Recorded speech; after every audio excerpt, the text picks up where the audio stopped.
صحیح طور پر رکھ دینا اور یہ مواد اس موضوع کے تعلق سے مقبول ہوں گے یا نہیں ہوں گے، یہ کام آسان نہیں تھا۔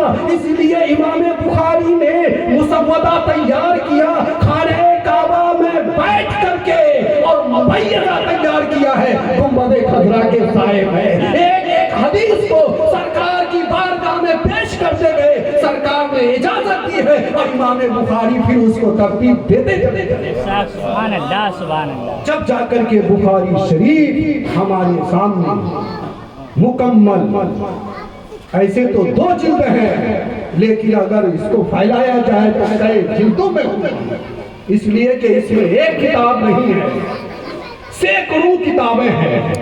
اس لیے انہوں نے کتاب باب باندھا ہے، باب بھی رکھا ہے، اور کتاب کے تحت کئی ابواب رکھے ہیں۔ تو مطلب یہ ہے کہ کئی کتابیں ہیں جو امام بخاری رحمت اللہ تعالیٰ علیہ نے رکھا ہے۔ امام بخاری رحمت اللہ تعالیٰ علیہ نے اپنی کتاب کا آغاز وحی سے کیا ہے، اور کتاب کا اختتام توحید، رد، بد مذہبوں کے رد پر کیا ہے۔ آخری یعنی کتاب کا آخری حصہ جو آخری کتاب ہے کتاب الجہمیہ، بد مذہبوں کے رد میں ہے اور توحید پر ہے، اور آخری جو باب ہے وہ میزان کے تعلق سے ہے۔ دیکھیے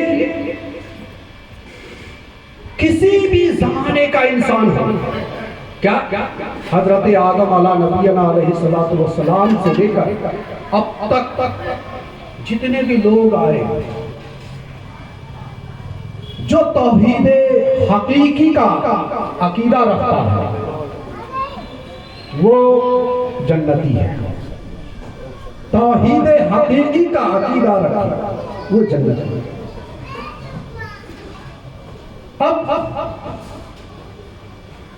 امام بخاری رحمت اللہ تعالی علیہ، جیسے ہمارے زمانے میں بہت سارے نئے نام سے بد مذہب پائے جاتے ہیں، فرقے پائے جاتے ہیں، امام بخاری رحمت اللہ تعالی علیہ کے زمانے میں بھی بہت سارے نئے فرقے الگ الگ نام سے پائے جاتے تھے۔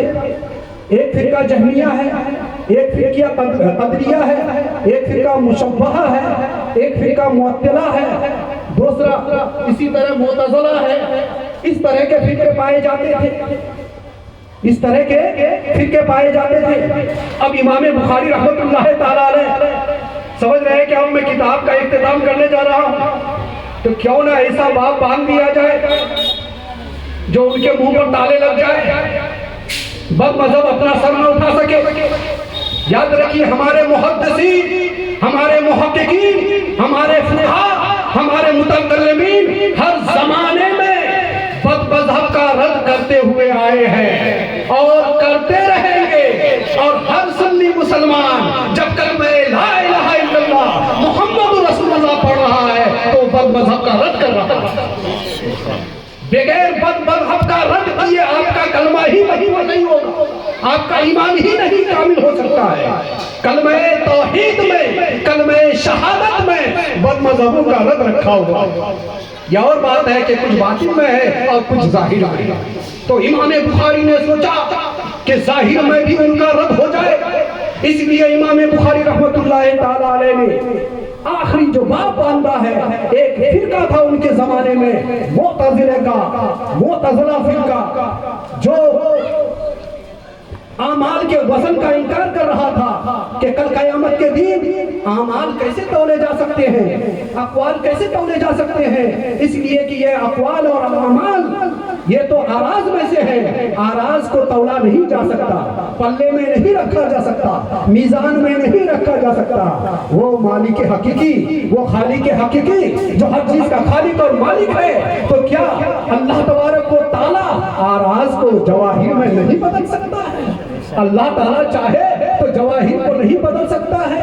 اور سب کے ساتھ فرشتے ہیں، دو فرشتے ہیں، رجسٹر لے کر کے حاضر ہیں، ہمارے اعمال لکھ رہے ہیں، یا تو وہ رجسٹر ہی تولا جائے، وہ رجسٹر ہی تولا جائے، اس لیے کہ حضرت عمرو بن حضرت ایک صحابی رسول حضرت عمرو بن آسان تعلق سے آیا ہے، ان سے روایت ہے کہ ایک شخص کل قیامت کے دن ایسا ہوگا جس کے 99 دفاتر ہوں گے، 99 رجسٹرز ہوں گے، تولے جائیں گے، لیکن پھر بھی نیکیاں کچھ نہیں ہیں۔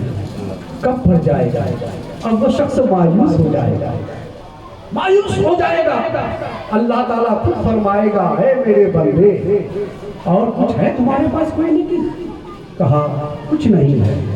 اللہ تبارک و تعالیٰ خود اپنی طرف سے ایک پرچی کا ٹکڑا جس میں کلمہ شہادت اشہد ان لا الہ الا اللہ واشہد ان محمد عبدہ ورسولہ لکھا ہوا رہے گا، ایک پلے پر ڈال دے گا، وہ پلہ بھاری ہو جائے گا۔ سبحان اللہ سبحان اللہ۔ رب کی قدرت کتنی بڑی ہے، وہ چاہے تو رجسٹر ہی کو تولا دے، وہ چاہے تو آراز کو جواہر میں بدل دے۔